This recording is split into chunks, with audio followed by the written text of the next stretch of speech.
Hařov a Jágr týmem. Já si myslím, že to je potlesk. Číslem 29 se vrací na olomoucký let doslova legenda Pavel Cagaš.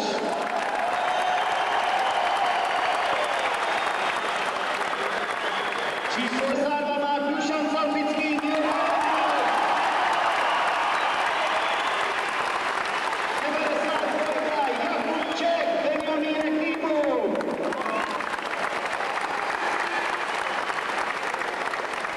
28 Michal Rosíla od Pittsburgh Penguins. A je to další účnář s dvojkou Josef Melichar.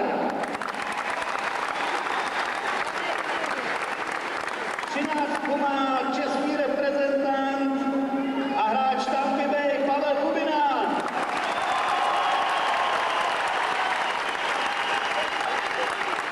34 Jan Horáček, Edmonton Oilers.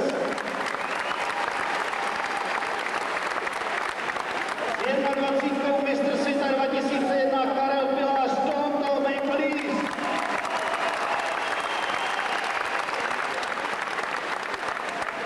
32 přichází Pavel Koleřík, Boston Bruins.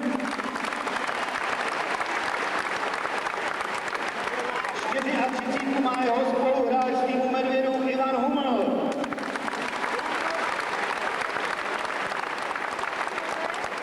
A je tu další javorový list Toronto František Lázek s 36.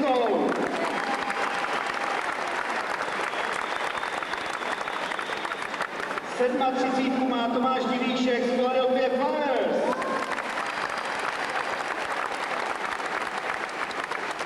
35 na dresu Ostrova z New Yorku Petr Míka.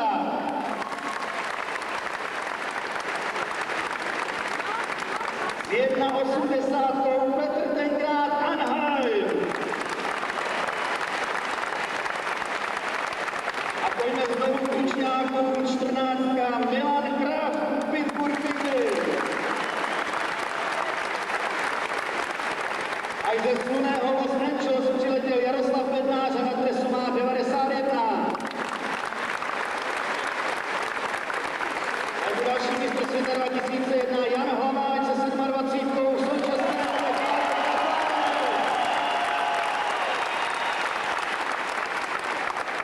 Petr Nedvěd, New York Rangers, Florida, 93.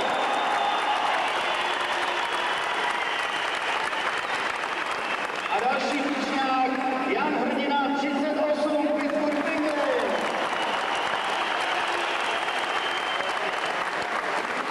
Barvy Buffalo Sabres bude hájit Václav Varaďa s 25.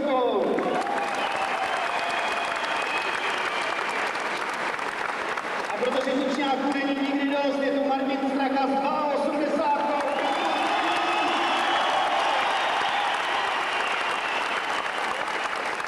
A to je asi všechno, nebo ještě na někoho čekáte? Je tady Jaromír Jágr!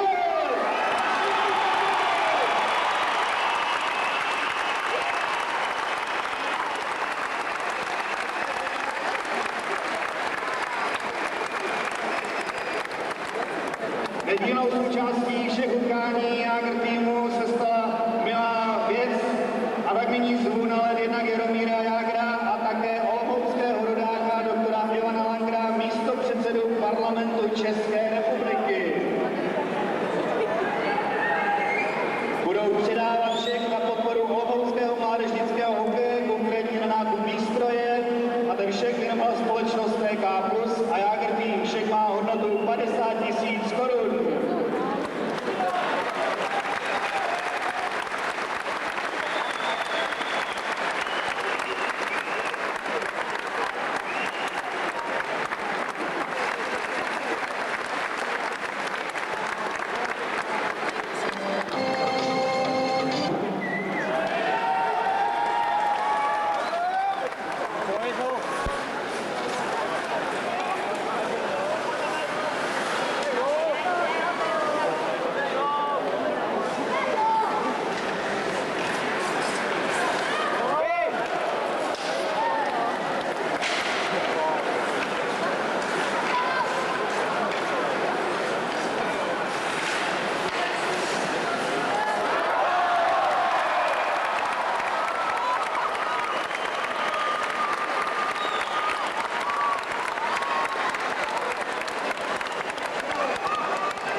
Olomouci proti Havířovu a 5 000 diváků se mělo od začátku na co dívat.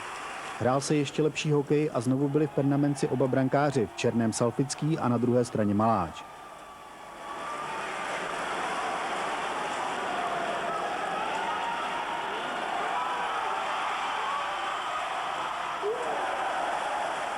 O první gól se postarala hvězda New York Rangers Petr Nedvěd.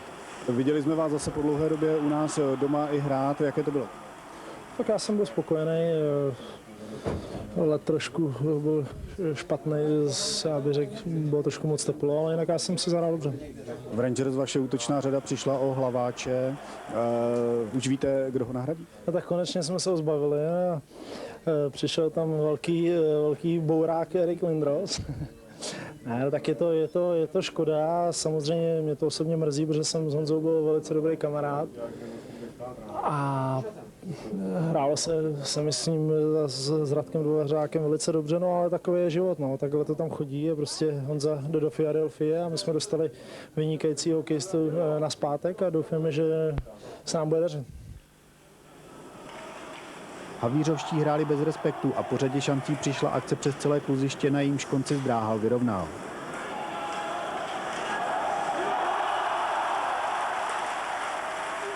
Své kvality prokazoval Pavel Maláč, když vychytal spolupráci hrdiny s Hlaváčem anebo šanci Bednáře. Na druhé straně tak mohla přijít akce Havířova ve vlastním oslabení a Kropáč upravil stav první třetiny na 1-2. Navíc v úvodu druhého dějství vymetl Bacul růžek Salfického branky a hvězdy prohrávali 1-3. O rychlé vyrovnání se postaral nejprve tenkrát nezištnou přihrávkou Kraftovi a po úžasné spolupráci bývalých spoluhráčů z Pittsburghu hrdiny Straky a Jágra to bylo 3-3. Po vhazování a další přihrávce Straky Jágr strhl vedení na stranu svého týmu a pak oba hráči postupně předvedli to, proč patří v zámoří mezi nejlepší, až na tu koncovku pochopitelně.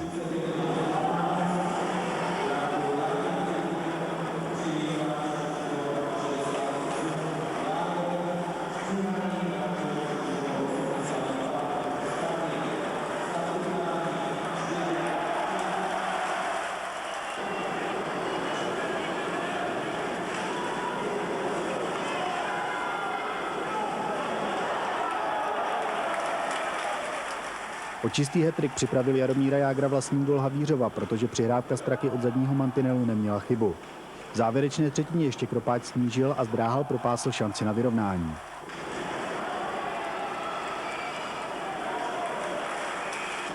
Desátý gól zápasu vstřelil Bednář a potom se v brance Havířova dvakrát blízko mladíčký Jakub Čech. Nejprve Haškovsky vychytal Straku a v zápětí se nenechal překonat ani mrázkem. Jiskřičku naděje na trestná střílení vykřesal snížením na rozdíl jediné branky Kysela. Potom ještě třetí muž brance Havířova Pavel Cagaš znovu nedovolil vstřelit gól Mrázkovi. Na konečných 7-5 ale přece jen upravil Petr Mínka. Jaromíre, dneska to i z vaší strany bylo hokejově o moc lepší než včera v Prostějově. Čím to bylo? No tak byl to druhý zápas, ono to je velice těžký. A když začínáte sezónu, začínáte hrát zápasy, se přizpůsobit tomu tempu a prostě když hraje druhou ligu, tak nehráli špatně, hráli velice dobře, bojovali a my jsme prostě na to nebyli připraveni ještě, nebyli jsme rozehraní. Návštěva Jágr týmu na Hané dopadla skvěle a tak se těšme na někdy příště. Účinkování